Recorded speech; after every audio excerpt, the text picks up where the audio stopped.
Hello, welcome to the new Duet Night Abyss test subject video. Today we are going to take a new look at what? Today we're going to take a look at this new character, and I have to say this character is the most fun support I have ever seen. Like having her in your team, like as an AI companion, is going to be like you're going to have like 30 50 different damage numbers popping up on your screen, and it's like insane how like fun or good she is. And building her is actually pretty easy. Building her is very cheap, so we're gonna look at the best support build. You pretty much only need one stat for her build, so yeah, we're gonna take a look at that. We're gonna take a look at the weapons and Demon Wedge that she uses, and we're gonna see how she plays, and we will see what kind of DPS characters can really help by having her on the team. And we will also see if she can be a good DPS herself. Alright, let's look at her support build. You pretty much only need one stat to make use of all of her skills and ultimate, all that things. The only thing that you need is of course sanity. This thing is pretty much mandatory on every character. But the other stat that you need is going to be your skill duration. Having skill duration is huge on this character, and I'm going to explain you later why. And for the first time in a while, maybe this Demon Wedge is also going to be very useful because it gives you skill duration, and you kind of don't need your skill range if you are building her as support, because even if you are like outside the circle that her ultimate gives, you still get the damage buffs. You don't have to worry about your skill range. All you have to look for is your skill duration and having as much sanity as you can. So here I'm just using this build. I have 215% skill duration with this build. I'm not even using these slots because my tolerance is pretty much maxed out. Like, to be honest, having 180 skill duration should be enough, but I still run more than 180 because it's more comfortable and stuff. This is going to be my build. My other support is going to have uplift. Now you could also use uplift, but then you have to give your serenity to your other AI companion. And I'm also not using surge, which gives you increased damage dealt by 24% to your entire team. I'm gonna use this and uplift on my other AI companion, and that's why I have Serenity on her. Now the reason why skill duration is going to be really good is because pretty much your buff uptime is dependent on your skill duration, and also the sanity that your ultimate is going to use will also depend on your skill durations. I think skill duration is a much better stat to have instead of skill efficiency, because skill duration is getting used for your buffs and also your ultimate, and also pretty much every buffs. By focusing on your skill duration, you're gonna have your ultimate for a very long time. We'll just take a look at how long it is at 215 skill duration, which I have right now. Okay, she's not doing anything. Oh, she's attacking, never mind.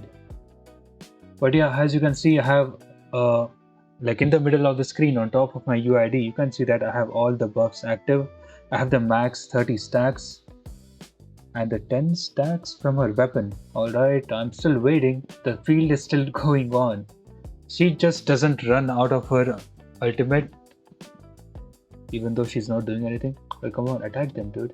And if I do any damage, you'll see I just have, yep, there you go, I'm doing damage. Now you'll see that when I'm doing damage, I'm also doing damage of other elements. Okay, finally she has like low sanity. You can see on the character icon. Okay, she has low ammo and low sanity finally. So yeah, it lasts for a very long time, and that's why having skill duration is going to be really good. And I don't think I have to say anything about what weapon she's going to use. What is it called? She's going to use this, yeah, because it gives 90% attack to all your team. You don't have to have any Demon Wedge on it. You don't have to even level it up. You just need to equip it. That's about it. So yeah, that is going to be the build. You can use this or the other. You can use this as well. This also gives skill duration, Serenity, Eternity, and your okay, I'm not going to say that, and your Wings Inspo. And of course, if I had more capacity, I would have used 2 of the Eternity here to increase my duration even more. So yeah, that is going to be the build that I'm gonna use. It's a pure support build, no DPS, because I don't think she's that good. I'm not focusing on damage on this character, because if you're building her as DPS, you just kind of have to focus on all DPS, but then you are gonna lose on your duration. But if you don't want to build her as support, you want her as DPS for some reason, then you might have to remove Serenity and this thing, and Yeah, I don't think she does that much damage. She's a good decent DPS. So that is going to be my pure support build for 100% uptime on everything. Now with her weapon, if your AI Fina is running out of ammo, then having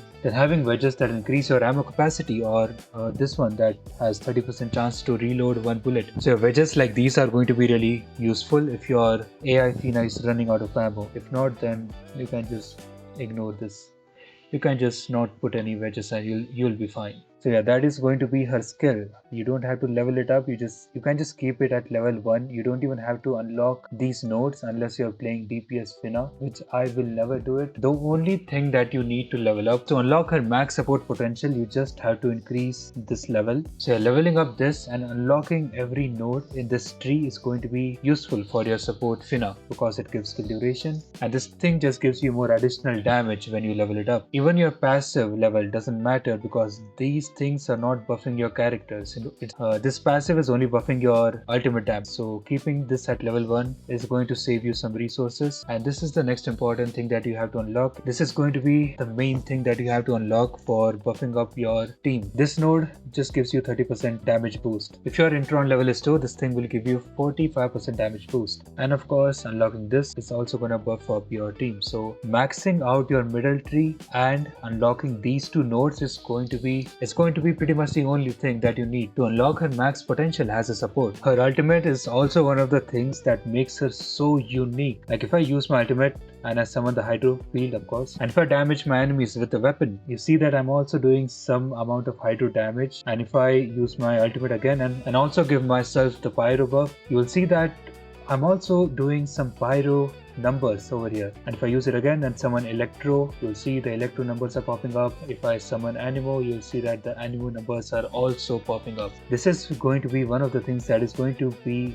good, really good for characters that use weapon to do the damage. So your Psyche, your Lynn, or your outsider. But for characters like Rebecca or like Fantasia, DPS characters that use their abilities for doing damage, they're not gonna get the extra damage numbers that you can see. Now the question is she the best support in the game like everyone is telling you?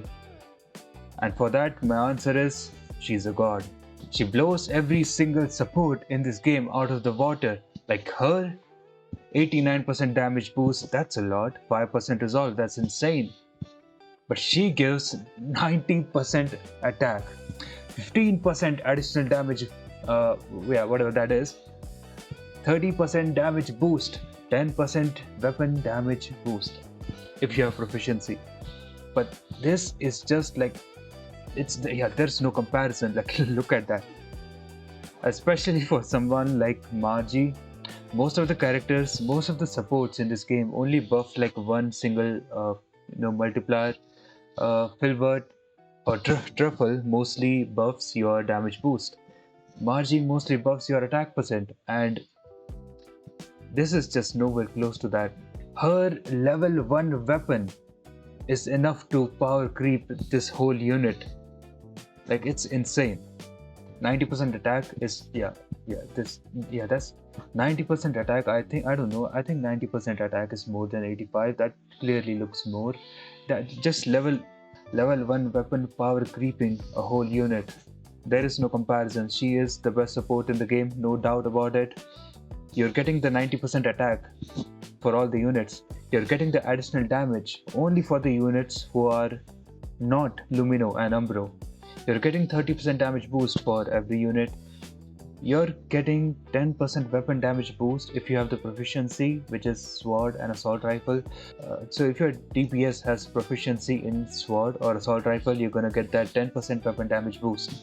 So if I use my Psyche, okay, and I spawn a bunch of these enemies, the reason why this character is amazing is because of, as you can see, I'm also doing animo damage, but I'm also doing like damage of different elements, which is insane, like 8,000, 7,000, which like these extra damage numbers is like such an insane thing to just like it's fun to look at, but also it's like an insane amount of damage that you're doing. Okay, so if you look at it, like 10,000 damage. So yeah, I'm like doing 10,000 and 13,000 damage on those extra elemental hits, and that adds up a lot. So yeah, that's the reason why she is like an amazing support.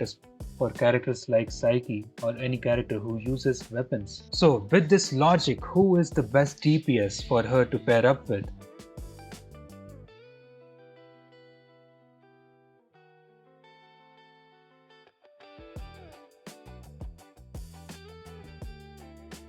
The best DPS, without any doubt, it's going to be Psyche.